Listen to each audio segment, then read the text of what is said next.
Hello guys, and welcome to this, my Guardian build for Guild Wars 2 Structured PvP.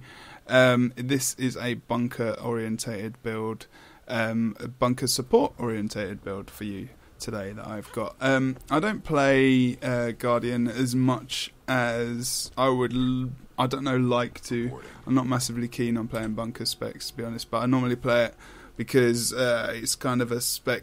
I will normally play healers in games and stuff like PvE games, raiding games, and other PvP games as well. So I'm kind of a fay with the way it would work, essentially as being a support healer / bunker, and I play it as my engineer as well. And I normally play it on most specs because I kind of enjoy holding a point and rezzing and things like that. But this is just one of the many meta kind of bunker builds that people are running. It's very run of the mill. A lot of people are using it. A lot of people are using more different specs, and there's got different reasons for why people use different things. But this is the reasoning behind the spec that I'm using. So I'm gonna go through the runes first. Actually, I'll use the runes of the soldier for vitality and toughness. Also, the 6-piece gives a condition removal per shout. So if I do one shout, say stand your ground, that removes one condition and gives me the boons, which obviously that it gives through that utility. Then I'm going to go for the sigil of energy on the staff.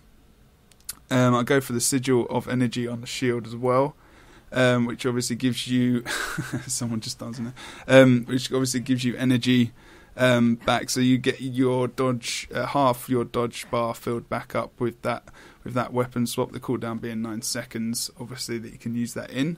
And then I go for the sigil of life on the mace, so giving you extra 10 healing each time we kill a foe. So essentially I want to be alive most of the time that the team fight's happening, if I'm not doing something wrong or my team is and we're just losing and getting destroyed. So basically that hopefully that should be on 25 stacks most of the time. That should give me an extra 250 healing stat in the end. So as you can see, as I switched weapons there, my healing stat is going up to 1473. So when I'm doing any healing skills, especially like Virtue Resolve and my block kill, there you go. You can see that's gone down by almost 1,000 there. I want to be in my mace and shield weapon swap. There is a reason for this, and I will go through that very shortly. PvP Cleric's Amulet, Power, Toughness, and Healing Power. Obvious reason, Healing Power is a major stat. That's what I want to be doing in this spec. That is pretty much what I'm doing. So that's the most useful. That's my weapon, runes, sigils, and amulet, all sorted. Right, so now we're going to go into traits. So I'm running 0, 0, 20, 30, 20. People run different variations. I'm not saying this is the best. This is the way I play it, and this is the logical reasoning behind that. Some people go for Radiance to get 5 points there, to get some blinds, and also get a little bit of extra condition damage and some precision. I just don't think there's any point. I don't really understand why people go for that. There is reasoning why, and maybe someone could put that in the comments below. But I'd rather spend it in survivability and helping my team and fulfilling the role that I want to fill in my team. This is the way I play.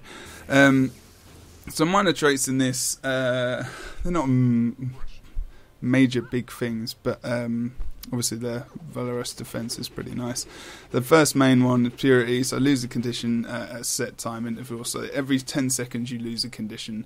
That's a given, that one. Virtue of Courage, when rallied, is very, very useful, and I'll also tell you, you can see in blue the additional boons I'm getting off that, which is the whole reason why I do love using the virtues. Are very, very useful in this spec especially.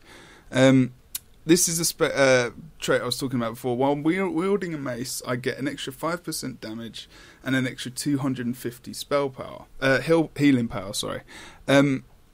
It's mainly because of this, and also because if I do any heal skills, I want to be using them when I'm in my mace, because I've got an extra 250 healing power stat when I'm using my mace. Just equipping it, I'm using that extra stat. So I want to use my shelter in that, I want to use my Virtue of Resolve, I want to use any healing skill at all while I'm doing that. And even my dodge rolls, I want to dodge roll, hopefully, while using my mace the most. So if I'm down and I'm in my staff and I've got half a dodge bar roll left and I've got my weapon swap, I'll weapon swap, get my full bar up, and I'll just dodge twice to get almost about 1.6k heal per target at the end of each dodge roll. It can vary from about 700 to 1.6k. It's really seems a bit random sometimes, but that's how much I've got it up to. And it's in the team fight, if you're healing like for 2 dodge rolls, like 3k per person, that's a big difference.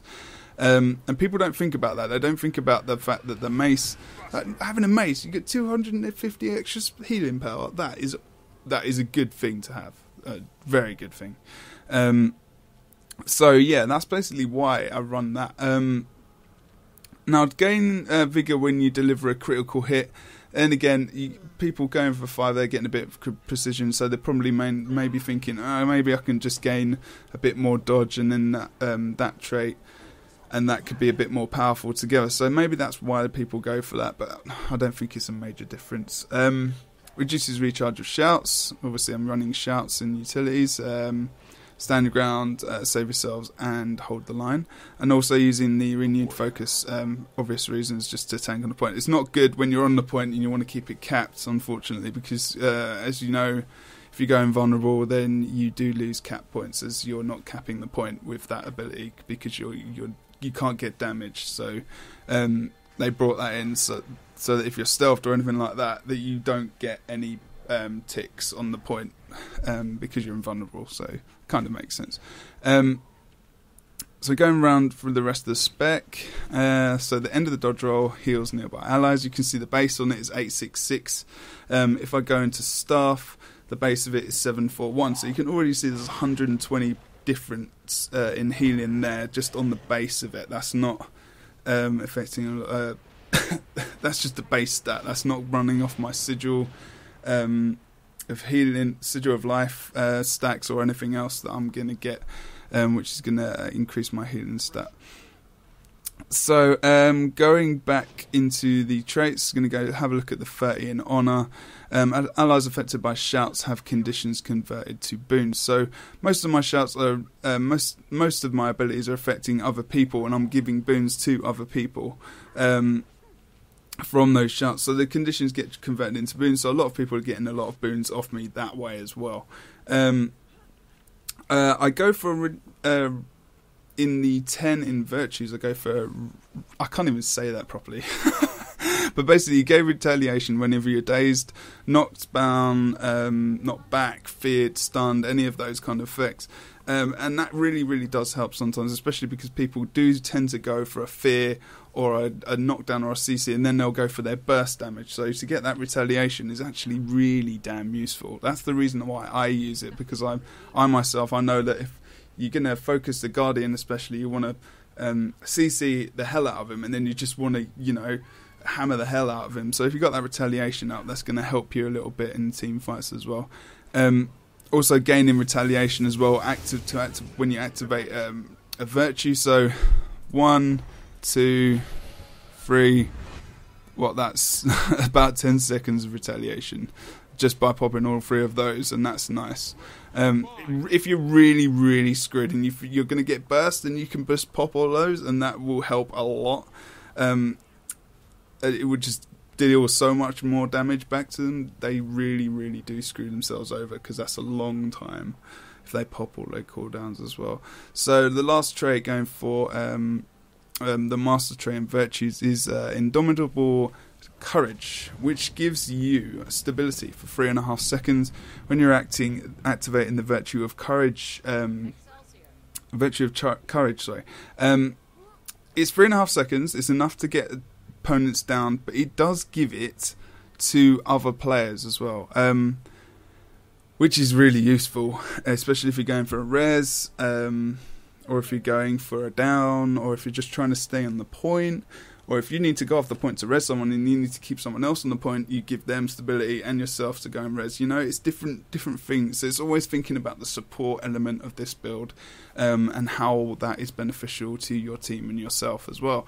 I'd rather stick in the team fights, try and roam around, maybe keep a decap bunker, like in the form of an NG on a midpoint maybe, rather than standing on your own, because you're really not that useful. You are obviously useful, you're holding the points and you're still a really effective bunker, but you're the most effective in team fights where you can help boosting the stability and the healing support and the boon support for your team. So I like to try and roam around in this spec if I can, but sometimes obviously you don't always have that luxury of doing that. So that's the traits for this build. Like I said, I try and do most of my healing when I am in the mace and shield. Obviously the shield is very, very useful for knocking back foes when you're on the point. Also the second activation on that is going to give you a heal, which is very, very bloody useful. You've got the nice protection there, Shield of Judgment, as I mentioned. Now, when you do use that, it does actually affect yourself as well. So it's not just affecting the people who are in front of you, it's yourself and the people in front of you. That block is really, really, really good, that protection. It really, really does help, especially if it's a get out of jail free card almost sometimes as well. Good for downs. The regen on that Symbol of Faith is very, very nice. And the extra damage you get just generally for that trait, as I described, is very, very useful as well. A staff, there are obviously reasons. There's the speed boost from that there. It also does a little bit of damage. Empower is very, very, very useful, especially when people are trying to go through the points, etc. If you just pop that, they'll appreciate the extra 12 stacks of might that you're going to give them for free. Especially if they've got boon duration increased, they're going to keep a lot of the might stacks up, so that's going to help a lot. So people, rather than just using it just for a heal, a lot of people forget that might stacking really, really helps. And this video isn't just for people who are pro Guardian players. This is for newbies as well, so that's why I'm explaining different skills, and I hope people appreciate that. The line of warning is very good for keeping people either off the point, blocking people in, trying to just negate someone, trying to keep someone off the point, trying to corner someone into focus DPS. Anything in that way is really, really, really good and really, really useful. The heal is the block heal called Shelter, which is blocking and healing at the same time. So even though it's healing, it says there for 5.4k. When I switch over, it does heal for a bit more. Not much more. It was healing for more before when I just changed, but yeah, you can see that's healing for about 5.5k, but in the 2 seconds that you're blocking, you know, it's potential of like 3 or 4k damage, so which is being mitigated there. So you can say that's about roughly a 7-ish k heal if you think about it in that way. Utilities, you know, standard. I mean, there is retaliation, stability, and obviously the condition converted to boons as well, which is off the traits. Save your cells, also very, very good for drawing conditions from allies, and then you get a multitude of boons as well, but you also convert in the conditions to boons. And then you've got the regeneration and protection from Hold the Line, which is really, really good, especially if you're in the crap and you need to res and such and so forth. Protection and regen's really, really good. And yeah, so that's basically the bulk of this spec. I hope you enjoy this. Please leave a comment down underneath this video on YouTube. Give me a shout at JebDan, as you can see just in the chat overlay, which is my Twitter. Check my twitch.tv/Jebro Unity channel out as well. And I'll be posting more builds in the future. Let me know what you think of this build, how you play it, how this build has helped you play, if it's helped at all, if it's rubbish. Give me a shout, let me know. Subscribe to all my channels, check me out on social media, give me a search, and yeah, cheers again guys, and I'll release something soon. Stay tuned to all my channels because I'll be casting ESO and other things in the near future. Cheers very much.